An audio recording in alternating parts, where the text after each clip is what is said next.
Yah, salah.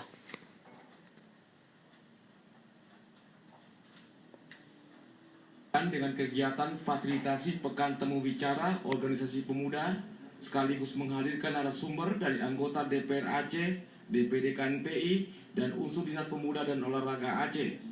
Kegiatan berlangsung di Aula Hotel Selama Belang Padang, Banda Aceh, dihadiri para kabit, kepala seksi dalam jajaran Dinas Pemuda dan Olahraga Aceh, serta peserta temu bicara.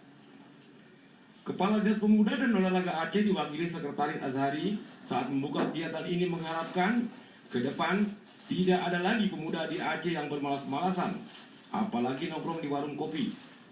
Bila ada pemuda yang menghabiskan waktu dengan bermalas-malasan, maka jangan harap proses pembangunan berjalan dengan baik.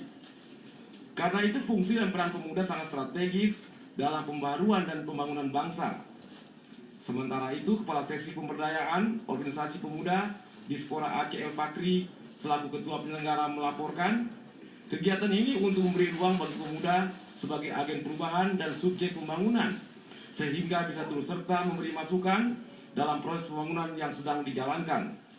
Kita akan memfasilitasi para peserta ini bersama-sama juga membuat sebuah forum silaturahmi seperti ini, minimal kita bisa mengadakan semacam buka pikiran pada proses ini.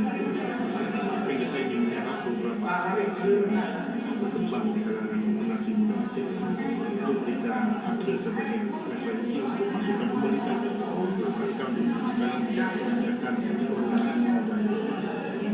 Kita harapkan sedapat mungkin memberikan masukan, input dalam proses pembangunan yang sedang kita jalankan. Itu tujuannya. Pesertanya kita berjumlah 60 orang. Ada peserta yang memang kita ambil dari perwakilan KNPI Provinsi, kemudian dari KNPI Kota Banda Aceh yang KOK yang bernaung di bawah KNPI Kota Banda Aceh. Di jumlah semuanya ada 60 orang.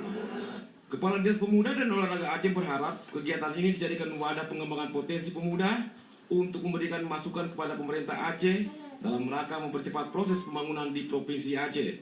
Tim Liputan TVRI melaporkan.